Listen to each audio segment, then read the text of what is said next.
ഞാൻ ചായ കൊണ്ടുവന്നത് ഇഷ്ടപ്പെട്ടില്ലേ? സോനയെ കണ്ടില്ല, അതുകൊണ്ടാ.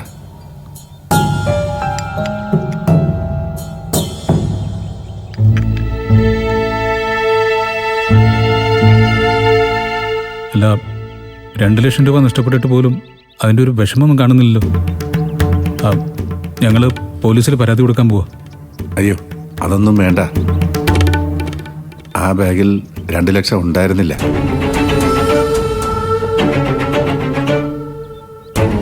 എനിക്ക് വെറും 1300 രൂപ മാത്രമേ നഷ്ടപ്പെട്ടിട്ടുള്ളൂ. അല്ല, അപ്പോൾ കയ്യിലുണ്ടായിരുന്നു പറഞ്ഞ ആ 2 ലക്ഷം രൂപയോ? അങ്ങനൊരു പണമൊന്നും ഉണ്ടായിരിക്കില്ല. അത് ഏട്ടനോട് കള്ളം പറഞ്ഞതായിരിക്കും. ഏയ്, അങ്ങനെ കള്ളം പറയേണ്ട കാര്യം എന്താ? 2 ലക്ഷം നഷ്ടപ്പെട്ടിട്ടില്ലെന്ന് പറയുന്നത് കേസൊന്നും വേണ്ടെന്ന് കരുതിയാണോ? അല്ല, ഞാൻ പറഞ്ഞത് സത്യമാണ്. 2 ലക്ഷം രൂപ എൻ്റെ കയ്യിലുണ്ടായിരുന്നു. അത് ബാഗിൽ വെക്കുന്നത് റിസ്ക് ആണെന്ന് ഇന്ദിരൻ പറഞ്ഞത് കൊണ്ട് ഞാനത് മാറ്റി വെച്ചു. എന്നിട്ട് ബാഗിൽ നിന്ന് ക്യാഷ് നഷ്ടപ്പെട്ടെന്ന് പറഞ്ഞതോ? അത് 1300 രൂപ അതിനകത്തുണ്ടായിരുന്നു. അത് നഷ്ടപ്പെട്ട കാര്യമാണ് ഞാൻ പറഞ്ഞത്. അല്ല, അപ്പോൾ 2 ലക്ഷം രൂപ സുരക്ഷിതമായിട്ടുണ്ടോ? അതപ്പം എവിടെയാണ് സൂക്ഷിച്ചിരിക്കുന്നത്? അത് അടുക്കളയിൽ ജോലി കിട്ടിയാൽ എനിക്ക് അവസരം കിട്ടിയപ്പോൾ ഞാനത് അങ്ങോട്ട് മാറ്റി.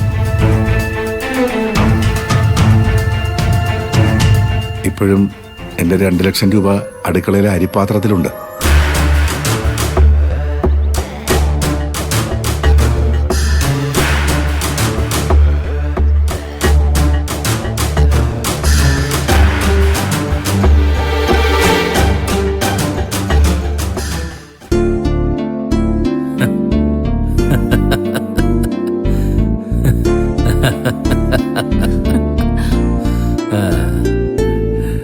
അപ്പൊ ഈ പണം നഷ്ടപ്പെടാനിടയുണ്ടെന്ന് ശേഖരനും അറിയായിരുന്നു. എന്തായാലും അയാളൊരു ബുദ്ധിമാൻ തന്നെ. അല്ല, ബാഗിൽ നിന്ന് പണം കിട്ടിയില്ലെന്നറിയുമ്പോ ഇനി അമ്മയുടെ സ്വഭാവം മാറുമല്ലോ. അദ്ദേഹത്തിനെതിരെ പുതിയൊരു ആക്രമണം ഉടനെ പ്രതീക്ഷിക്കാം.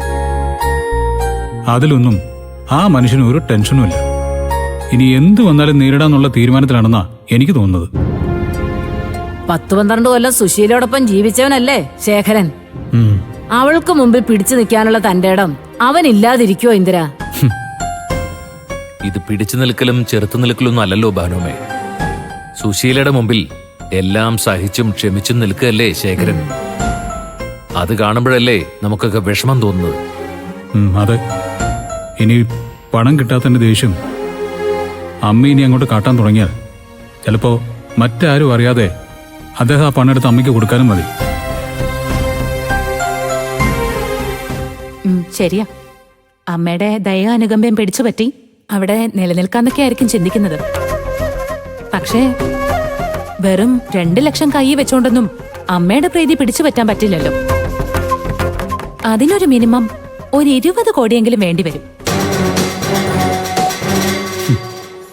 എന്തായാലും ശേഖരൻ ഇനിയൊന്ന് സൂക്ഷിക്കുന്നത് നല്ലതാ. സുശീലയ്ക്ക് ഇപ്പൊ തോൽവി മാത്രമല്ല സംഭവിച്ചത്,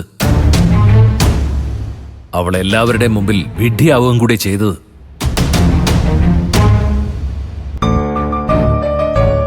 അതിന്റെ തിരിച്ചടി എന്തായാലും സുശീല ശേഖരൻ നൽകിയിരിക്കും.